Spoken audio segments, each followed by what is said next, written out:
Hello and welcome to this week's episode of Horror Weekly, horror movies that exceed expectations. We asked more than 500,000 horror fans online what movies beat their expectations, what movies came out in a more interesting, more entertaining, just more fun way than they expected going in, and we're here with their answers and ours. And the topic itself exceeded my expectations. I like when life imitates art, because I was a little afraid to do this, to be honest with you, because, we've had many conversations over the years on the Horror Weekly pages about underrated horror movies.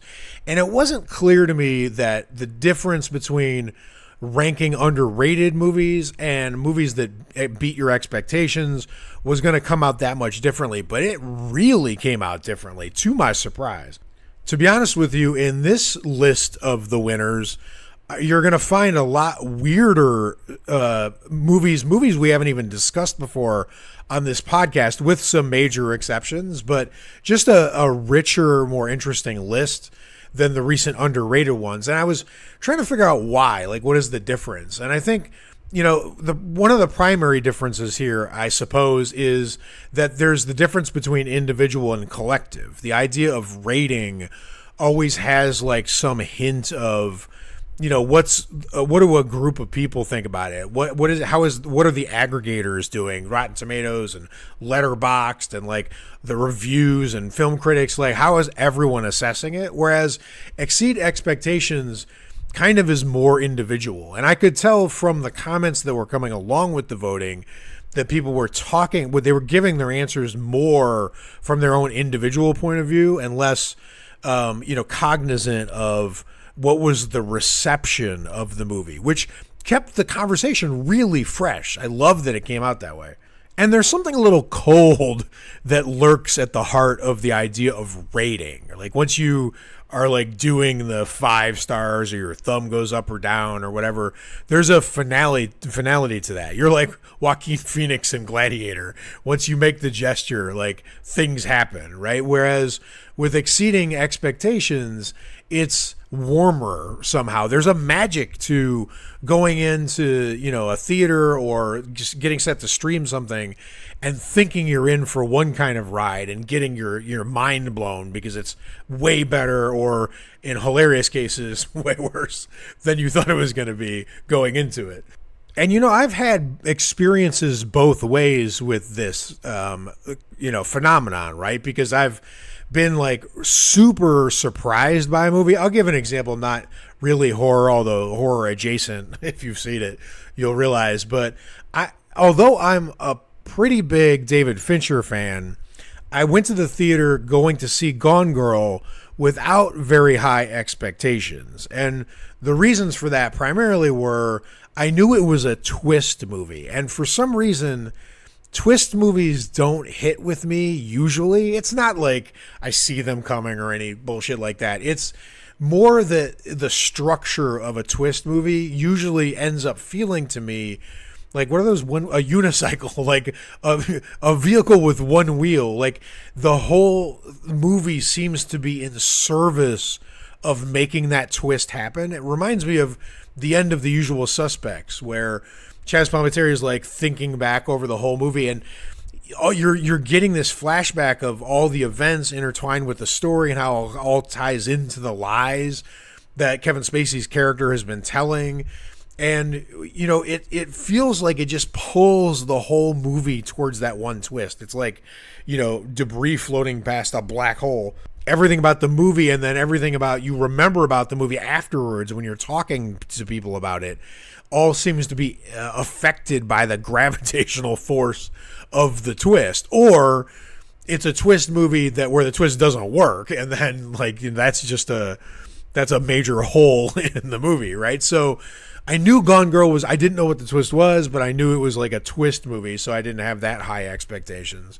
And then the book had been really popular. And although I'm not one of those people that usually is like, oh my God, if everyone loves it, then it's going to be too terrible or whatever. But I was really suspicious of the buzz around that book. And then there's the cast. The cast was just like weird to me. I'm going in and seeing like Ben Affleck and Neil Patrick Harris and Tyler Perry. It's weird. What's going on here? What kind of movie is this even? So I really wasn't expecting that much, and it ended up being one of my favorite theater experiences. It was a packed theater, and when the movie was over, the audience just sat there, and there was like no sound. And I was looking around at people when the lights came up, and it looked like they had been poisoned. And I think the complex things that movie was trying to not just say message-wise, but get across visually was so much larger than the twist, which was excellent if you didn't know it going into it. There was a huge audience reaction from the group of people. I could tell I had no idea what was going on until it happened, but it was bigger than the twist. And it was just so great to walk out of the theater knowing I had a new movie that I was going to rewatch 2 or 3 times that I never expected to have any urge to want to watch again. So that's just a great feeling. And then, conversely, I remember having a lot of excitement for Godzilla, I want to say 2014. The trailers had looked pretty good. I'm a huge Godzilla fan. I love Gojira. It's one of my favorite movies of all time. I was a huge fan of Shin Godzilla. I grew up with the whole monster series, so I was looking forward to seeing what this remake or modern version would do with it. And that's the problem, is I was looking forward to seeing it, and you can't see it. The movie's so fucking dark that it's very little to see. And, although it's grown on me a tiny bit since that first disappointment, I'm still just not a fan. But anyway, because there's more emotions involved with expectation, maybe the criteria of exceeding expectations is healthier than the criteria of calling something underrated. I'll try to incorporate this lesson into future posts off the page, see if I can phrase some of the discussions we try to start differently. But anyway, it was great to see this through the lens of you all and the voting, because there are a lot of people. When you're dealing with a whole huge groups of people like this community is, people go into things with different sets of expectations than you necessarily would have. And a lot of them took me by surprise, and they were really fun to read and go through. Like, for example, subscriber to the page, John Chadwick, and thank you for you're actually in the subscriber group, and I'll put a link to the group in the show notes if you want to go investigate it. It's the people who are really having direct conversations with us about podcast episodes before they happen, and they're helping to support make this thing happen every week and grow bigger and better. So thank you, John, for the support. His quote had been, "Slaughterhouse," and he said, "But more for the laughs than the scares. I was expecting a self-aware bad when animals attack movie. What I got was a hilarious slasher parody. 3 toes up." I love 3 toes up.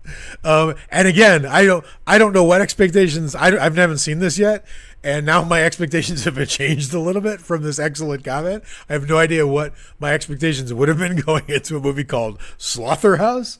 But I'm glad to hear that it's fun. So let's go through the votes now. I'll start with the movies they got between 50 and 100 votes that were, at the lower tier of the voting, but still enough votes to talk about.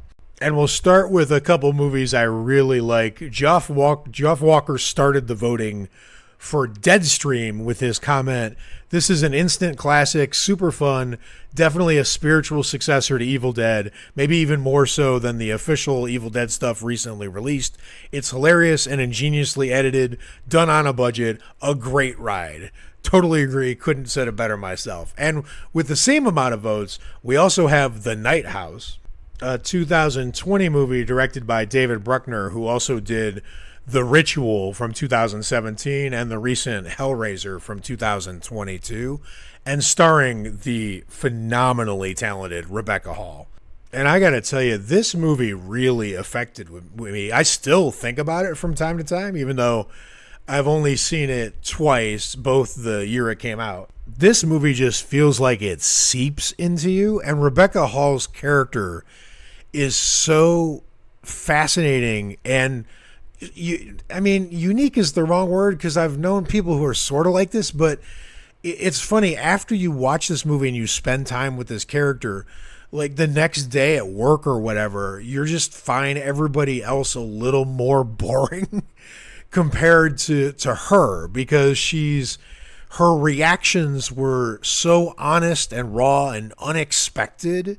There's a crazy moment, later, I don't know, I think it's past midway point of this movie, when she's at a dinner with some of her friends, and she's pulling things out and showing them like bloodstained notes and stuff that she should not be so freely sharing, and with such like a calm exterior, even though she's roiling inside. But in a weird way, you kind of wish more people would deal with heavy things like this. Like the direct approach is what she seems to be doing. There's a radical honesty to her that's just so captivating.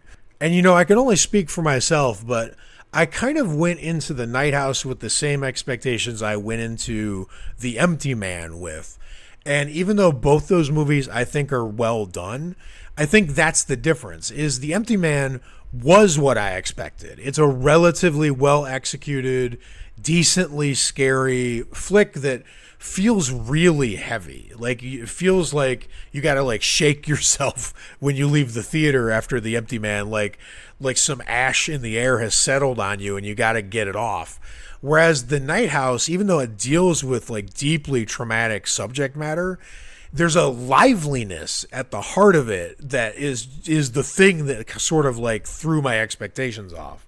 Okay, still in the same voting range, we have The Slumber Party Massacre from 1982. Franz Corrales said in the voting, I watched it for the first time on the Criterion channel yesterday. Interesting you say that, Franz, because that's going to be coming up a little bit later in the podcast. He continues, I thought it was going to be just another dumb slasher movie. It surprised me because it isn't just a skin flick with horror elements. I felt that the filmmakers actually liked their subjects, the teenagers. Also, there were fresh choices like not giving the serial killer a mask, also revealing his identity 5 minutes into the movie. I hope those who haven't seen it will give it a chance. I hope they do too, Franz. I met the director of that movie, Amy Jones, at a Q&A event, and I also just sat through the whole Q&A event, and she was ferocious and smart and hilarious and uncompromising. Just still a very rebellious spirit, you can tell. And that's all in this movie in very unexpected ways. I love Slumber Party Massacre. I love the franchise. There was a good amount of voting for the Stephen King movie 1408, starring John Cusack and Samuel L. Jackson. And that's interesting because this is one of those few movies that's got a lot of overlap with our underrated list. That movie always comes up when we do the underrated question. Now, the fact that this next movie got as many votes as it did is one of the reasons why I love this community so much. It's the Phantom of the Opera from 1925, starring the legendary Lon Chaney. And I guarantee you there's no other horror group online talking about this movie en masse in any kind of interesting way. So it just warmed my heart to see it here. It has one of my favorite endings I've ever seen in any movie ever. Scratch horror, just any movie, where Lon Chaney's running from the mob and they catch him and corner him, and he does one last spiteful fake that he's holding an explosive that he's pulling out of his vest and throws it at him, and then gives the most amazing laugh at the crowd when they cower back, knowing that they're going to tear him to pieces and it's game over. But he's just got to get like one more villainy in. Just amazing stuff. Rare Exports, the excellent Christmas horror movie, got a few more votes than Phantom did, so a little ahead of its rival there. But I love that it's coming up now because we're clearly going to be heading into Christmas season after we get through Halloween, unless we can figure out some way to make that not end this year, which I'll try. We'll try every year. And next we get into the most recent movie that made a significant amounts of votes on the list, which is The Pope's Exorcist. And I can only imagine that this is here because no one was expecting Russell Crowe on a Vespa, but also because, without spoiling it, this movie kind of brought a touch of Marvel to the exorcism notion, which I don't think anyone expected going into this movie. And now we're getting into the big vote getters, the movies that were in the more than hundreds or at least hundreds of votes. And we're going to start with 2014's Deliver Us from Evil. Jason Huff commented with his vote, "Here's the thing, I'm not the biggest Eric Bana fan, but he absolutely nailed this role. You would have thought it was written for him, and that's incredible considering he's portraying an existing person. We even won our daughter the creepy hooting owl toy from this film." And I think that's right. Even though Deliver Us from Evil isn't perfect, it's got an evil presence to it. It's if it was a boxer hitting a bag that you were holding training, when the punch hits the bag, like it would move your body back. There's something tactile to this movie. There's a strength to the fears that it's trying to bring about. And the atmosphere to it that are better than I definitely expected going into it. And with hundreds of votes after that is the truly superb Possessor from 2020, written and directed by Brandon Cronenberg, starring Andrea Riseborough, Sean Bean, Jennifer Jason Leigh, among others. It's a good cast. And, you know, Brandon Cronenberg inherited his father's, David Cronenberg, taste for the radical. He does some radical things in this movie in terms of the gore, and he also radically doesn't kill Sean Bean. What are you doing, man? Don't you know he has to die at everything he does? I absolutely love Possessor. It's one of those rare cases of taking something really high concept, like as high concept as, you know, Primer was for sci-fi, and pulling it off in a way that still hits, that isn't just all in the brain. It actually really reminds me a lot of the movie Upgrade. I don't want to spoil any of Possessor for you if you haven't seen it. It's better off to just go in cold, so I'm not going to talk about it in a lot of detail, although I wish I could, because the visuals are remarkable. The twists of the plot, so to speak, even if you sort of subconsciously feel them coming, you almost can't believe they're going to happen, and then they do. And the idea of it haunts me because when I was a kid, I remember reading a story. I want to say it was in a anthology of horror short stories called Tales of Masterpieces of Tales of Terror, something like that. I have to look this up now. And it was a story, really short story about an operator in a prison of an electric chair. And he's telling the stories of having to operate this thing over the years and the gruesome way that, you know, what the gruesome things he's seen, the times the chairs have failed or taken way too long to kill people, or how terrified people were in their last moments. And it's just a grim and grinding depiction of all this, you know, horrors that the executioner is relating. And then at the end of the story, the interviewer says to the executioner, the operator of the electric chair, he goes, "Well, you know, now that you're retired, I'm sure, you know, maybe you can heal now, you know, having to do that job. But, you know, at least you're away from it. I'm sure you don't miss it." And the executioner gets a puzzled look on his face and gives out like a wistful sigh. And he's like, "What? Of course I miss it. Who wouldn't?" And that idea of getting addicted or inured and numb enough to killing, where it's such you're doing something that's so rare and so over the line that the rest of life starts to lose its flavor and become less interesting and more boring.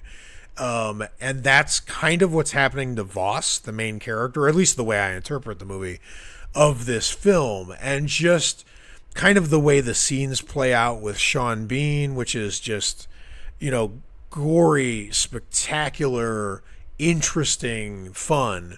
And then the final showdown at the end is done so crisply and so well. Just one of my very favorite recent horror movies. Now, with more than 500 votes, so glad to see this, was Wolf of Snow Hollow. I'm not going to go into detail about this movie because I devoted a third of a previous podcast. If you're interested in what I think about this movie, the title of the episode was Horror Movies Worth Defending. It's not that long ago from this episode you're currently listening to now, so go and check that out. But I absolutely love that movie. I know it's divisive. There were a lot of people who had some problems with it, especially the way it ended, but it came up here and got a lot of votes as beating expectations, so that was great to see. All right, now we're in our top 5 horror movies that exceeded expectations, and we'll kick it off with 2011's Troll Hunter, directed by Andre Overdahl, who also did Autopsy of Jane Doe and the recent Demeter. And I got to imagine the reason this movie is at the top of the pile of beating expectations is it's a found footage, like, mockumentary dark fantasy. And just going into that, that's got to be... So, I got to admit, I was very disappointed with The Green Knight. That's probably individual to me. I mean, I know a lot of people were disappointed, but the reason it disappointed me was probably individual. I actually chose the Sir Gawain and the Green Knight, the poem that's based on, as something to study in college. And it's just such a dark, sinister tale, but also takes place at Christmas time. So it's got like that spooky Christmas vibe, that Victorian Charles Dickens-y thing. But except for this is way back in medieval times. But you know what I mean? Like just the spooky Christmas vibes, right? But it's also just a really powerful tale.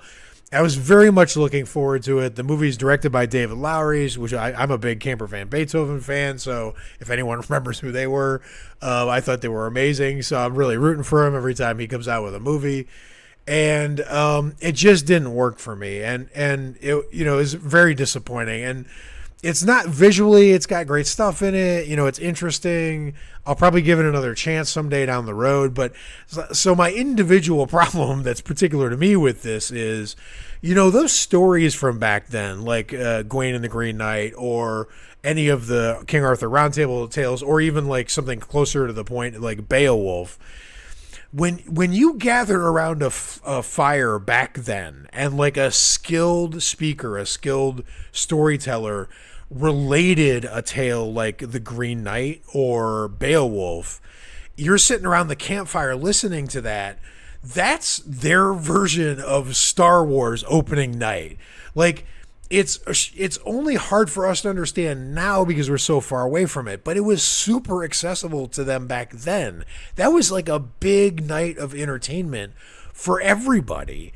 And that's not how Green Knight played out. Green Knight played out like super intellectual, very distant from its audience, very, cerebral.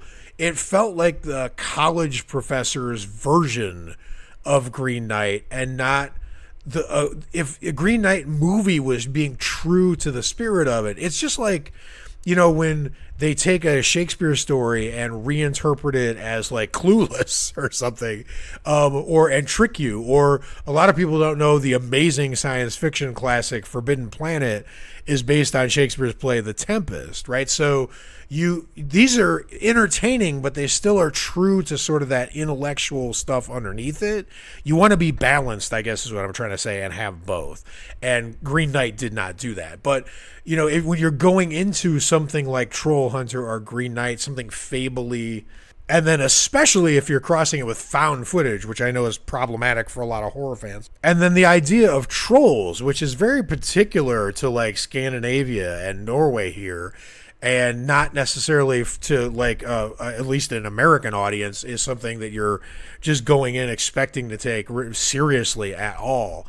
The fact that this movie delivers so much great action, characters you actually get to know and care about and go along for the ride with, just almost a miracle of a movie, to be honest. That no way that it should have worked with all the pieces that it was juggling to be as good and funny and savage and dark, as interesting as it was.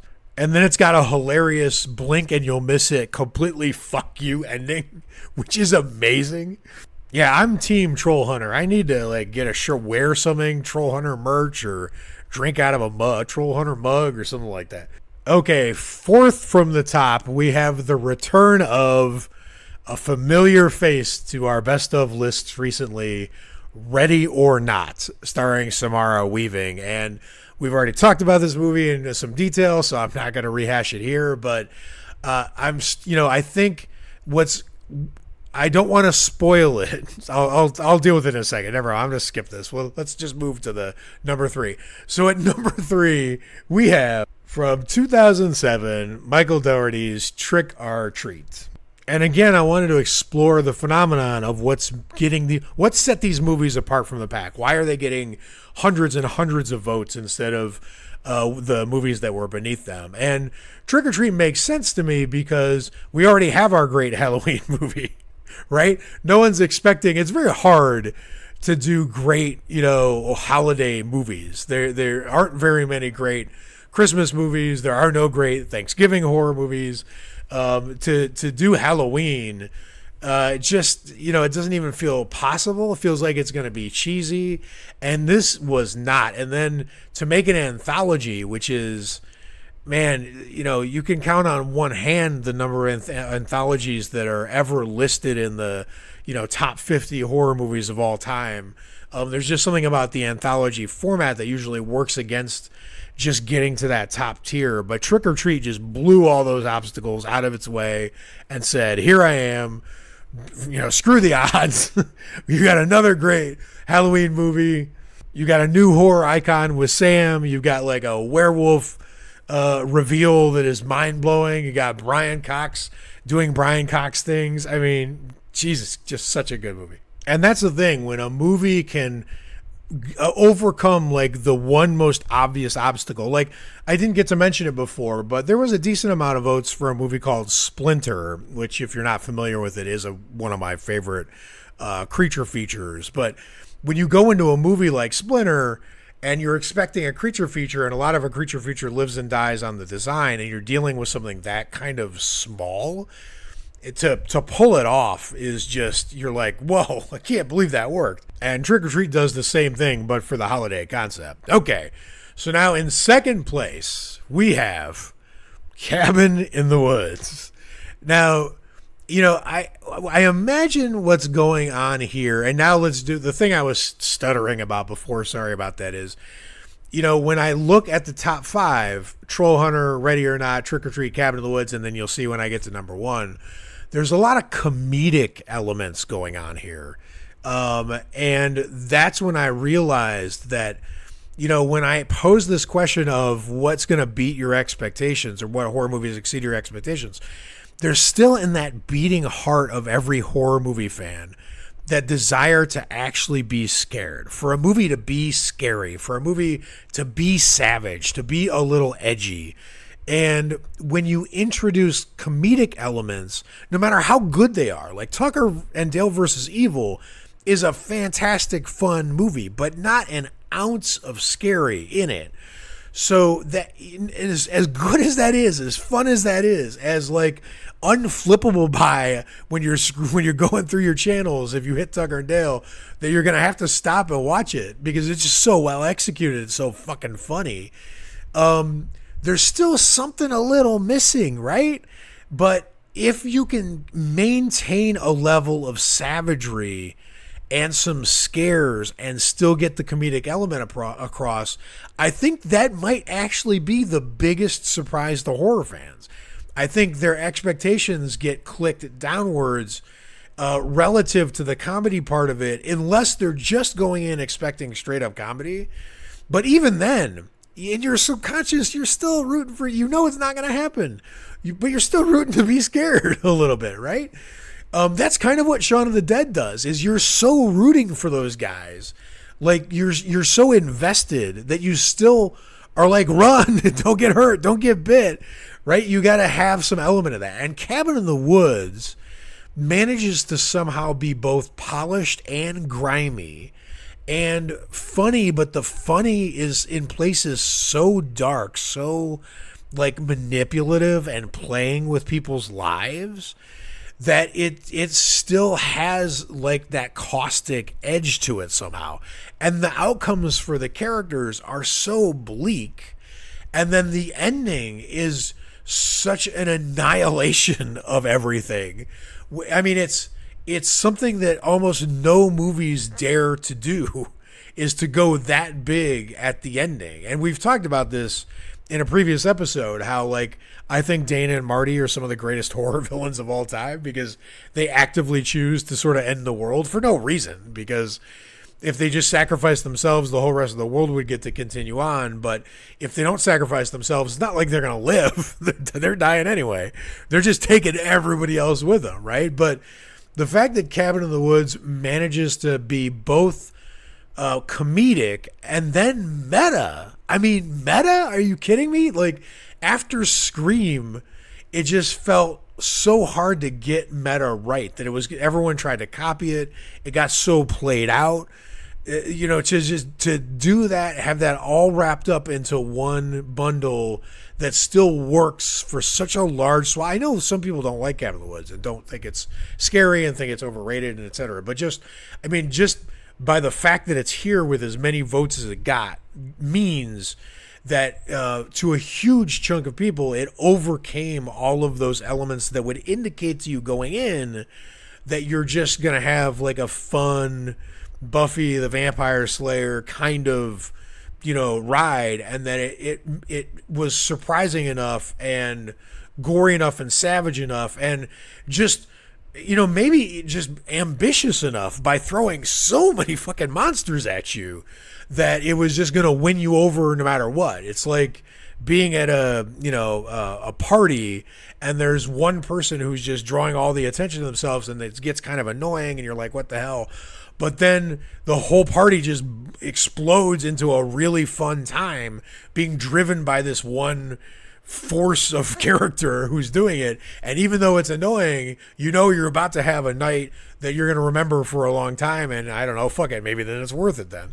But even with all that going for it, Cabin in the Woods was not in first place. The winner of the Horror Weekly community voting for the horror movie that most exceeded your expectation is 2014. 2014 was a great year for exceeding expectations. 2014's Housebound, starring the incredible Morgana O'Reilly. And her character, Kylie, makes this whole movie. This movie lives or dies on whether that character works. And the dynamic between her police friend, who becomes her friend, sort of frenemy, and the relationship with her mother. And then I don't want to spoil it, but the twists and turns are excellent. There's like fake out villains. But again, this is a more honest, I think, version of what I was just saying about Cabin in the Woods, which is, if a movie is going to be funny and still try to be scary and gory, first of all, it's got to be top-notch humor, and this is like What We Do in the Shadows level funny and great writing. But it's also got to be super memorable. The way this movie starts out, the failed robbery of the ATM machine is just I mean, Buster Keaton and Charlie Chaplin would have been proud of the physical slapstick that happens in this opening scene. But like I was saying with Cabin in the Woods, and what I'm saying is the more honest version here is Housebound has a dark heart. It's a very... Kylie's character really hates almost everything, and it is very over the line. This is a tiny spoiler, but I kind of have to do it to illustrate what I'm talking about. There comes a moment where they discover that there's someone in the movie that they thought might be a villain or an enemy to them, who turns out might be a friend and might have knowledge or an ability to help them in a situation where they're in desperate shape. They're about to be killed. One of them's Morgana's already, or Kylie, the character Kylie, is already wounded, so her ability to move is limited. They've had a lot of the fight taken out of them at this point. Like, their backs are up against the wall and they need help. And the person that could help them, that they discover could be a friend, she basically insults the hell out of in the middle of a crisis situation. Just like deep name calling and like personal attacks. And her mom is like, can we not be upsetting him right now? We need him. And she just cannot help herself. She is a relentless force of I don't want to say negativity, because she's a doer. She really, it's not like she gives up on situations, but she's just dark, man. She's just really got a dark side, and it feels authentic. It feels earned. It's a great performance. So to have that dark heart beating in the middle of this hilarious film, and then just the amazing reveal of the villain, and then the things that happen after the villain. I mean, how can you not love a movie that has laundry basket POV? That's right. I'm telling you, if you haven't seen this movie, there comes a point where the true villain of the movie ends up with a laundry basket on his head, and then the camera goes to his point of view, and you're looking through laundry basket slats as he's chasing people down the stairs. It's, I mean, laundry basket POV. Is there a Nobel Prize for cinema? I gotta say, I was really, really surprised to see this in first place. But one, it fits the emerging pattern of the fact that the more votes movies got, the higher chance there was that they were going to have some comedy elements to them. And it also kind of fits I suspect a lot of people come to this movie knowing nothing. Like literally just, what haven't I seen on Netflix or wherever they find this? And they're like, I don't know. They say it's horror. Let's give it a shot. It says it is a haunted house. I love haunted houses. Let's go. And I suspect a lot of people just go in blind, and maybe that's a great way to beat expectations. Okay, let's do a quick 3 movies that massively exceeded my expectations, and this is perfect because I just looked out the window and it got misty and colder and darker, and it's perfect for this next movie, which is The Phantom of the Monastery. From 1934, a Mexican horror film directed by Fernando de Fuentes, a film whose atmosphere puts as I'm recording this, just released The Nun 2 to shame, because it does what The Nun 2 is trying to do, or even the original The Nun for that matter, but does it almost 100 years ago. And so all 3 movies I'm going to be talking about I saw them on the Criterion channel. You can free trial the Criterion channel for 7 days if you want to check out the movies that I'm about to talk about. Just this movie is absolutely, it's like Bela Lugosi's Dracula, just gorgeous shadows, incredibly rich atmosphere. But the thing that really exceeded my expectations here is that it really does do what The Nun was trying to do, but does it right. It actually reminds me a little bit of the Tombs of the Blind Dead in that way. There's a trio of people who are wandering around lost in the woods. They get guided by a mysterious stranger and his magnificent dog, Shadow, to the monastery where and no one thinks there's a monastery left here. They thought it was abandoned. They certainly didn't think anyone was living in it. But apparently there's still an order of monks, the Brotherhood of Silence, who still inhabits and runs this monastery. And then the trio comes in trying to get shelter from the cold night, wander around in the woods, try to get some food, try to make it until the next day, strike out at dawn, get back on their travels. But of course they're enmeshed in this immensely sinister and possibly haunted monastery. Again, I don't want to spoil it because I suspect a lot of people haven't seen this film, but it is spectacular. It is, and when I talk about exceeding expectations, I started with classical horror. Like I grew up as a very, very young kid watching the Universal horror movies. Cat People 1942 is my favorite horror film. But all those, movies from back then, like The Invisible Man and just anything that was like black and white and really atmospheric, was really the thing that I got into growing up. So I've read a lot about those time periods.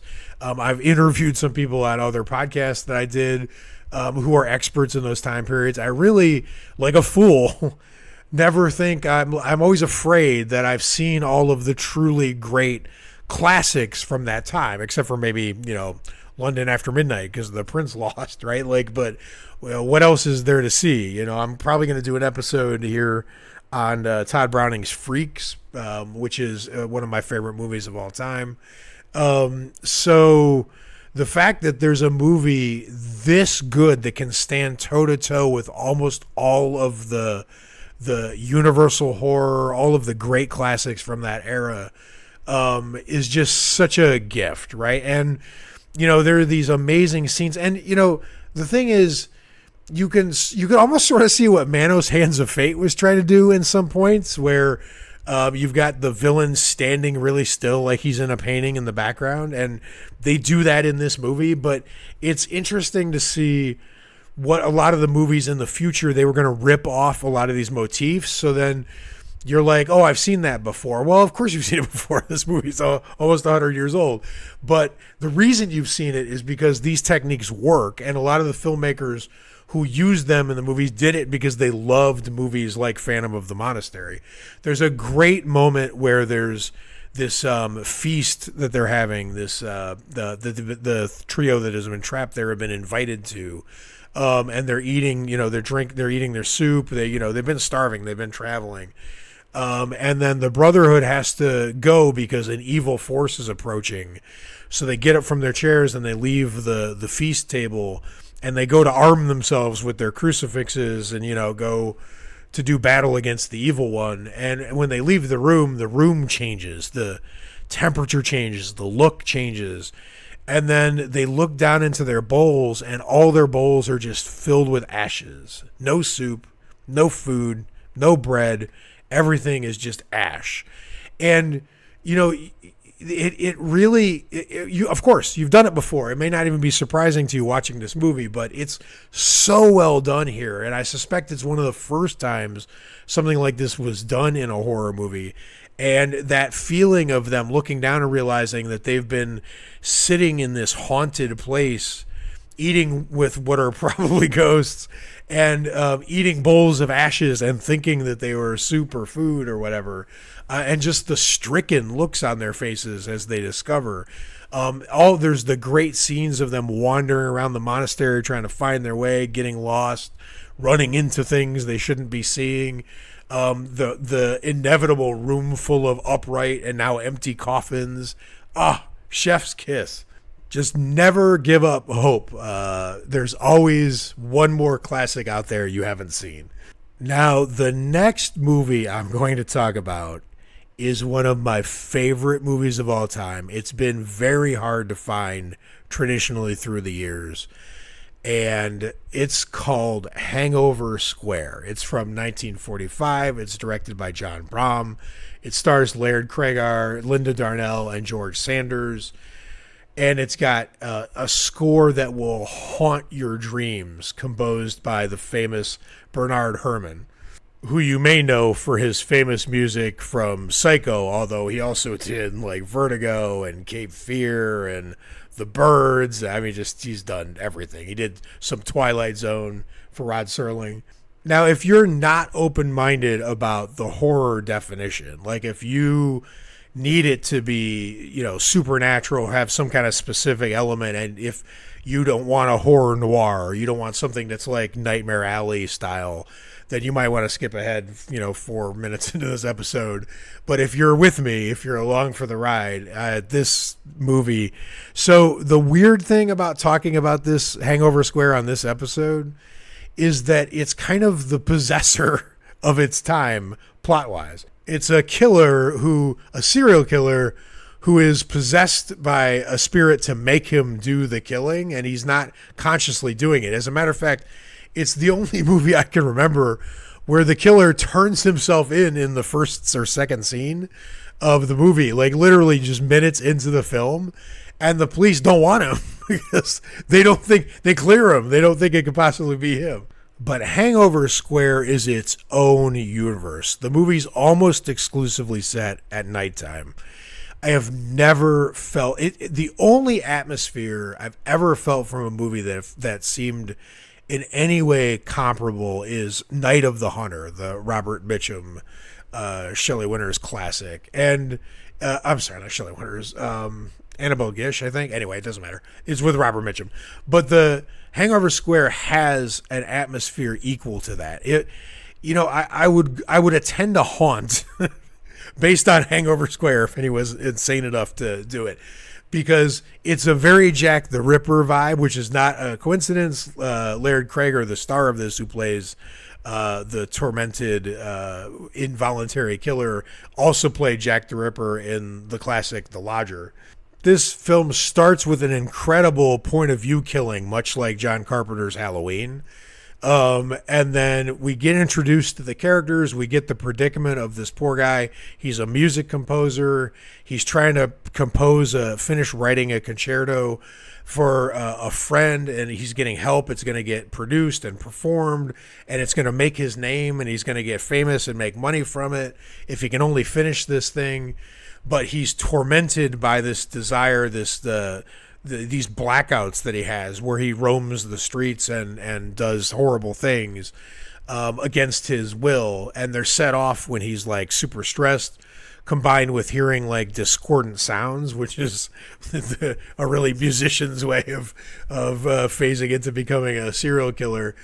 Meanwhile, the guy he turned himself into, even though Scotland Yard cleared him, there is one detective who is like, there might be something there. So he's starting to investigate him and sort of follow him and hound him, which is not improving this poor guy's stress levels. So he kills again. And in the midpoint of this movie, his method of disposing the body is such an exquisite sequence. It's so ingenious.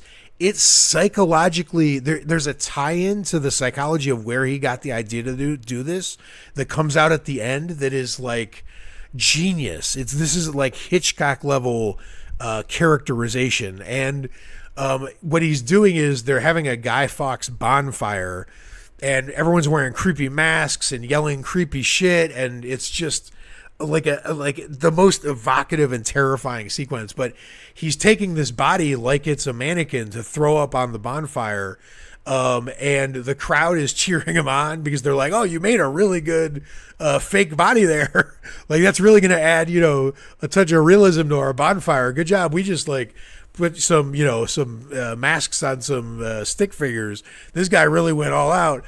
And he's like literally disposing of the evidence of his murder, but the crowd's cheering him on. He climbs to the top of the bonfire. He almost doesn't get down in time to escape the fire himself.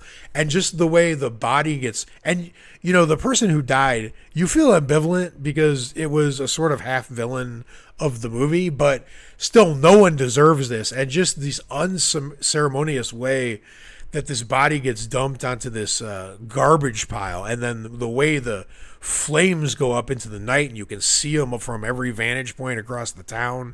The characters are looking up and seeing the smoke, and the smoke contains the body of the person that they're looking for, but they don't know it. The director here is just magnificent. He went on to do a lot of Twilight Zone episodes and some Alfred Hitchcock Presents episodes, but this is by miles and away his masterpiece. To him, everything he was good at film totally unleashed here.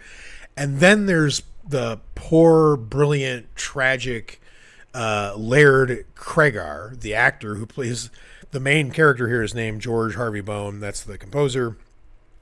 Laird Crager, this was his final performance. This poor guy died at 28 years old. He suffered from severe self-image problems. He was 6'3", almost 300 pounds. He kept getting cast as like villains and heavies. He didn't want to be, playing those roles forever.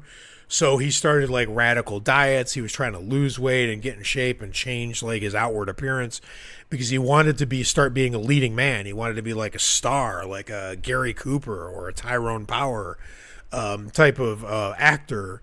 And that was part of what attracted him to this role. Was this guy is a killer it's a Jekyll and Hyde character. So there's the killer side, but the nice guy side, the kind side of him is someone that, you know, their women are attracted to in this movie, and he has some romantic scenes that are pretty straight romantic, if, you know, noir dark scenes, but still, you know, has some like Casablanca-esque romance to it.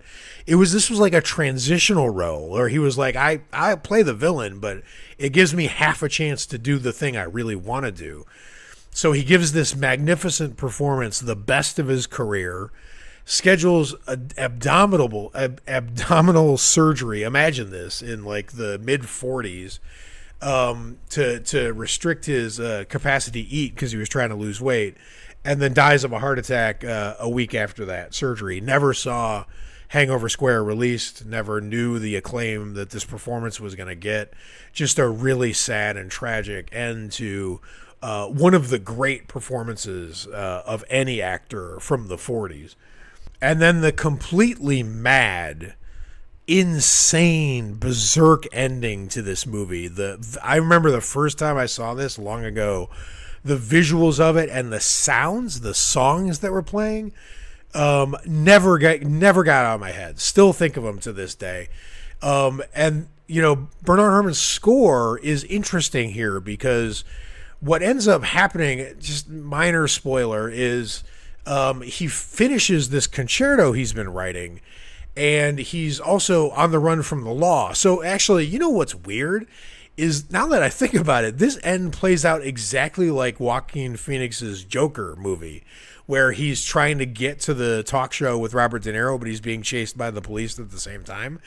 Exactly what's happening here in Hangover Square, except for George is trying to get to the concerto to perform his piece that he's been working his whole life towards getting this thing done. And when he gets to play it, there's something so off and so broken and evil and sad and hopeful and angry about the sounds of it that the camera pans. I'm getting chills talking about it. The camera pans across the audience. Everyone's like in this, you know, big mansion or room or performing area where they're playing. And the little orchestra they've assembled is there. You know, George is on the piano. And the camera pans across the audience as this music is playing. And you know things aren't going to end well for this guy. And the music sounds like what he has gone through and how doomed he is. The music itself it's almost like language. Like if you walked into a therapist and the therapist said, "How are you feeling today?" and you said, "I can't put it in words, but I wrote a song about it," and you played this music, the therapist would be like, "You're in crisis. You need help now. Like, you can't leave this room. You're unsafe." Well, that's the sound of this music, but the audience is just like eating it up because it's also well done and they don't know what's going on with them, so they're not detecting what we know. So we're getting one kind of concert and the audience is getting another kind of concert, and the fact that they're not in the know and just sitting there sort of like enjoying it is haunting. Just an absolute masterpiece, remarkable, one of the best films ever made, Hangover Square. If you have patience with a little bit of slowness because of, you know, the era it was made in, and you can just go along for the ride, it's just a phenomenal film. And a great, almost like Phantom of the Opera-ish ending. So if you're like, to me, Halloween season and that kind of Phantom of the Opera vibe, since I watched as a kid. Phantom of the Opera was one of my very first movie watching memories. I'm in love with this. And then the last movie I'm going to talk about, although I am not going to recommend this one, I'm not urging you to watch it. Just listen to what I say about it, and if you get an urge to watch it organically from that, great. If not, don't do it, because I feel like a lot of people would be really mad watching this movie. I could see this movie driving people crazy. It's called Wolf's Hole. It's from 1987. It's a Czechoslovakian film.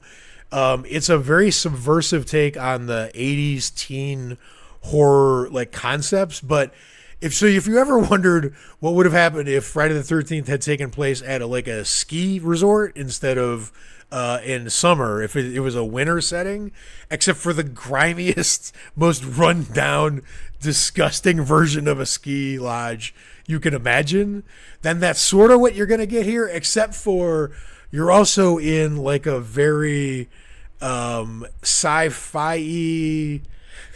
I don't even want to say that. I mean, it is, but like it doesn't visually come off that way. Fuck, this movie is hard to explain, people.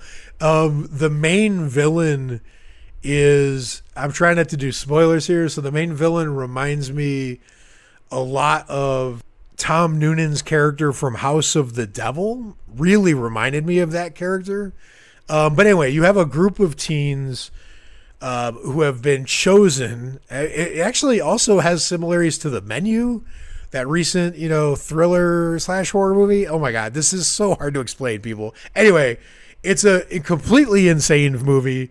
I sort of saw where it was headed like midway through, but also just the way it was executed was completely bizarre.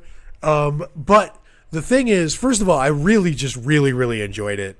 I found some of the visuals. For some reason, there are characters in this movie where you look out the window and they're just like flipping around super fast in the snow, back and forth, desperately rolling around in the snow like they're on fire, but you don't see any fire.